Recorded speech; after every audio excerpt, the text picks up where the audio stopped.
All right, here is the book Disappeared. This is going to be chapter 3, Sarah's point of view. Friday, March 24th, 11:13 a.m. Sarah gets a call from Lupita, the secretary who Felipe and Juan share. The big boss, the big bad boss, wants to see you, like now. When Sarah gets to Felipe's office, he is, as usual, doing three things at once: talking to a staff photographer, Elias, holding a phone to his ear, and typing on his keyboard. You're on with the Boy Scouts article, Wednesday edition, he tells Sarah. Elias will take pictures. What? You mean the Japaris? Elias says. Wednesday, this coming Wednesday, Sarah says. A week from this coming Wednesday? So we got time to go do some deep undercover investigation research together? Elias waggles his eyebrows at her. He wants us to go on an overnight trip with the group. We'll have to share a tent. In your dream, Sarah says. Oh, I think I may need some pictures for the article I'm writing on the new city buses. Anything for you, Elias then says. Sarah rolls her eyes. Why should Elias be any different today? Back at her desk, she looks at the business card that Juan gave her. Enrique Cortazar. She doesn't recognize the name. A rich developer willing to advertise in La Sol. How can interviewing someone about a mall be more important than investigating the disappearance of a young girl's? Every job has its bad parts. She opens her top drawer and places the card in there. First, she has to write the Japari article. On the group's website, she finds a piece about how the Japaris got started. The name Japari comes from the Tamamara, an indigenous group in the western part of, Chiahana? The Tarahamas played a game called Rahapari with a wooden ball. Teams of 4 kicked the ball over many miles, and when one got tired, the person running behind him continued the game. The Japaris tried to support one another in that same fashion. Sarah knows she needs a specific example of how the Japaris changed the lives of one of their members. Emilio's story would be perfect. 2 years ago, after their father left, he was caught shoplifting an expensive video camera from an electronics store. He would have gone to jail if Brother Patricio had not intervened. A week later, Brother Patricio took Emilio on a hiking trip to the Sierra Tarahama. Emilio has never talked about that trip, but something important happened there, because when he returned, the shoplifting and petty thefts were over, and he and Brother Patricio founded the Japaris. There's no better Japari story than that.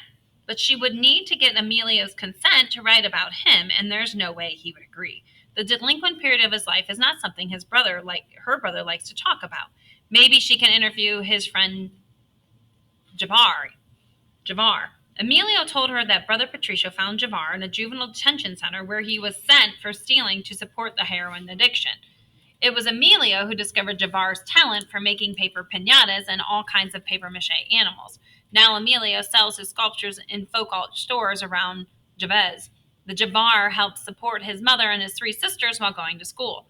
Javar lives in one of Javez's worst slums, so a photograph of Javar in front of his house would be good. She stands to walk over to Elias's desk, but then sees Ernesto and Guillermo, one of the senior reporters of El Sun, talking to each other. Guillermo motions for her to come over. Sarah, can you believe this guy is not coming to my daughter's quinceanera tonight? Tell him that's not acceptable, Guillermo then says. I don't believe in quinceaneras, Ernesto says to Sarah. It's ridiculous to spend all the money on dresses and hairdos. Why? So his daughter can boast that her party was way better than some other girls? Sorry about that. She should put the money into the savings account for college.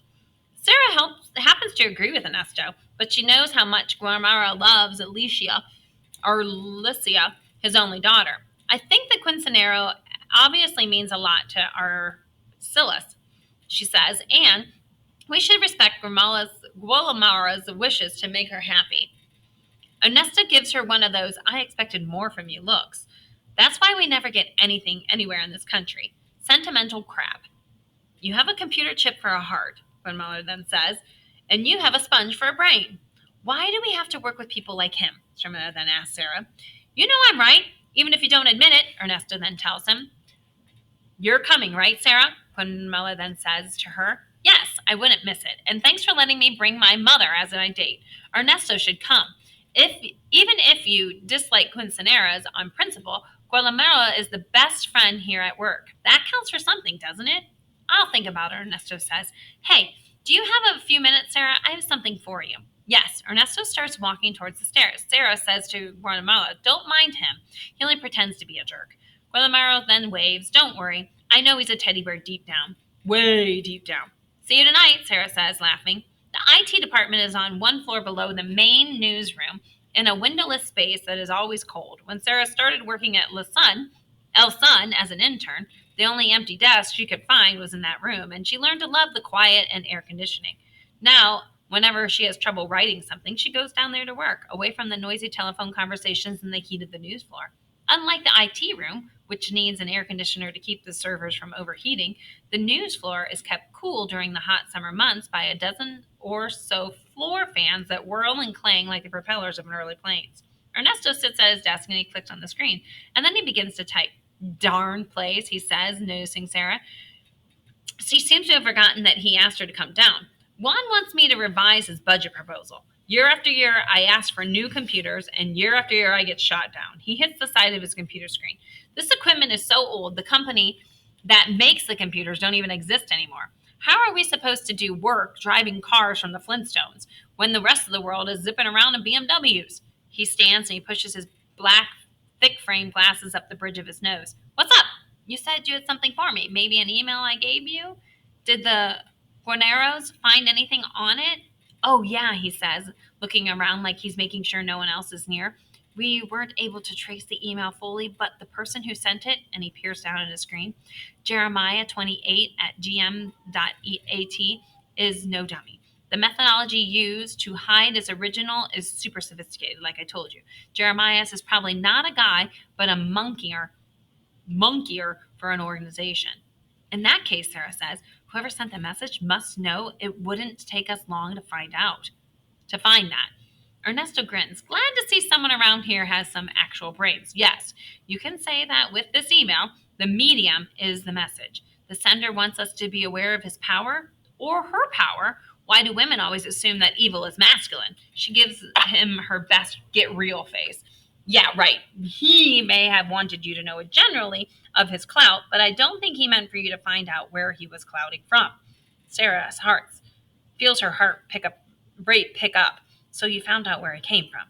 Not precisely, but Tamar, one of our best journalists, recognized the inscription method from a corruption file he investigated a few years back. The same foreign bounce points used to hide the source of those emails were used on this one. What kind of case? Ernesto lowers his voice and he glances at the door. He was investigating some emails from cartel members, and he found communication between the cartel and the state police. The state police? Sara sits down. She remembers the state police officer telling Mrs. Fuentes that Linda was probably having a drink with a boy.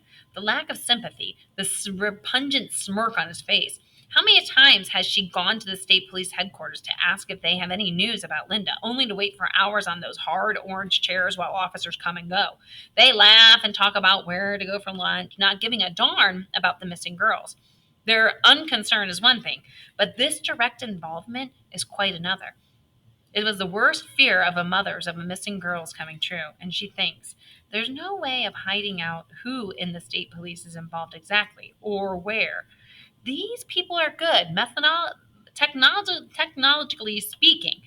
Tabar thinks someone detected his search this morning. Oh, is that dangerous? They're good, but we're better. The thing is, these people are very bad people. You should see some of the emails they've sent the Jacars. So you've taken this as far as you can, Sara says. We'll keep going if you want us to, Ernesto then answers. But the more we dig, the more you and your family are in danger. This is not your run-of-the-mill threat. They already know we're up to something, and soon they'll figure out you're with us. We'll stop if you tell us. Thank you, Sara manages to say, and she stands and she walks back to the newsroom, dazed. If Ernesto can find the source of the email, that might lead to an actual person involved in the abduction of the girls. Investigating that person might take them to Linda. She finally has a lead on a person responsible for the D. Disparasitas and maybe even on Linda's whereabouts. It's a tenuous lead, but a lead nonetheless. She sits at her desk and she takes out the picture of Linda that she keeps in the middle drawer. Linda was beautiful, 5'7", slim, long black hair, big hazel eyes. But more than that, she had a pulsating sun of happiness inside her that shone day or night. Sarah doesn't remember ever seeing her sad or moody. In the picture, she's laughing, reaching out for the dangling string of purple helium balloon that has just escaped her grasp. Sarah goes over Ernesto's words.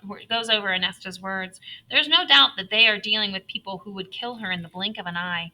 She's done too many stories about dead girls not to be afraid, not to know what these people are capable of. But this is Linda, her best friend. And even if she wasn't Sarah's best friend, she's a human being.